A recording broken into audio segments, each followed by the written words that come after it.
Nous sommes des élèves de la Germinière, lycée agricole à côté du Mans.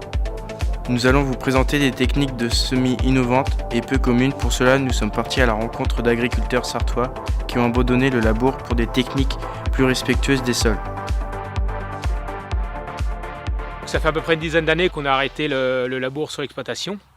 Déjà, on labourait uniquement que derrière le maïs grain. Donc on a arrêté de travailler le sol en profondeur depuis 7-8 ans. La réduction du travail du sol passe par remplacer l'acier par du végétal et des racines. C'est la première chose à mettre en place. Il faut mettre des couverts végétaux, mettre le maximum de résidus, développer la population de vers de terre. Et une fois que tout ça fonctionne, là on peut commencer à se dire on va commencer à jouer, travailler avec un semoir qui perturbe le moins possible le sol et plus de travail en profondeur, parce qu'il n'y a plus besoin, les vers de terre l'assurent. L'élevage de porc nous fournit le lisier, des flux organiques qui nous nourrit les cultures, et les récoltes sont ensuite transformées au niveau de la fabrique d'aliments pour nourrir les animaux. Donc c'est un peu un cycle qui est vertueux et à ma foi je pense qu'il est économiquement viable. Aujourd'hui, on profite des rayons du soleil pour produire de la biomasse qui sert à nourrir le sol. Et en fait, c'est ce sol vivant qui nous permet de réduire le travail mécanique. Et c'est ce taux de matière organique qui va nous permettre de diminuer la chimie. Donc voilà, il nous a fallu 20 ans pour comprendre qu'on ne peut pas diminuer sans compenser par quelque chose. Ces nouvelles techniques de semis impliquent l'utilisation de matériel spécifique. Nous sommes retournés chez Philippe Pastoureau pour assister à une démonstration d'un nouveau semoir Horsch.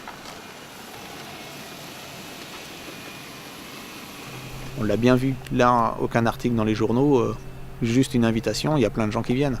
Donc il y a des gens qui se posent des questions, et avec la crise, on s'en pose encore plus. C'est un super semoir, mais il y avait des petits réglages qui manquaient au démarrage, ce qui fait que la qualité de semis n'était pas là.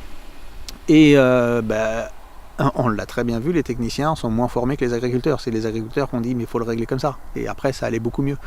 La semaine prochaine, on va essayer un disque poussé, qui sera peut-être les prochaines générations de semoirs de semi-direct. Mais c'est intéressant de voir les deux, et de faire un jugement, et puis de réfléchir à tout ça pour l'avenir, quoi. Les mauvaises herbes ne sont pas un problème en soi, ce qu'il faut c'est éviter de les faire germer. C'est pour ça que ce type de semoir à disque, ça s'appelle du low disturbance, minimum de travail du sol. L'idée c'est de semer doucement à 6 km/h pour faire germer le minimum de mauvaises herbes. Et après il y a la couverture du sol avec des résidus, parce que la nature a horreur du vide et les mauvaises herbes poussent là où il y a du vide. Et c'est ce que l'on voit très bien là-haut avec le colza associé, c'est qu'en fait quand on bouche l'espace, on a peu de géranium ou peu de mauvaises herbes.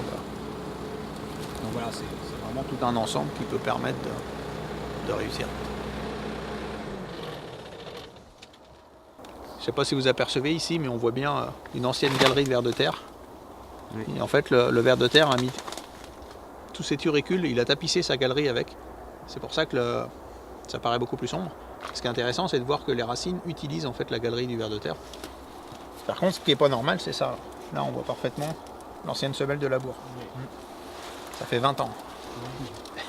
Il sera encore là longtemps. Et bien justement, c'est là que le trèfle et la luzerne vont venir me péter tout ça. C'est évident que si on peut semer de la luzerne ou du trèfle, c'est bénéfique pour les animaux, mais c'est hyper bénéfique pour les sols. Et c'est ça qui va me permettre demain d'utiliser encore moins de machines.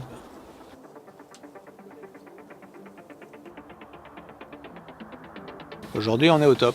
On est au top de notre objectif, c'est-à-dire que potentiellement, si tout va bien, on peut passer les 90 quintaux, frôler les 100 quintaux. Si vous deviez recommencer, quels seraient vos choix? Ah là, le choix serait le même.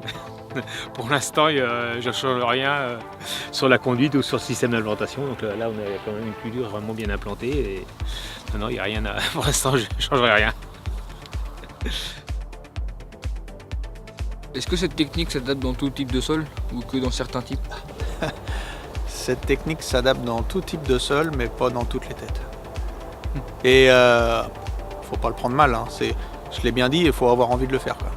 Et, naturellement, aucune forêt n'est labourée, donc je vois pas pourquoi les sols agricoles sont labourés.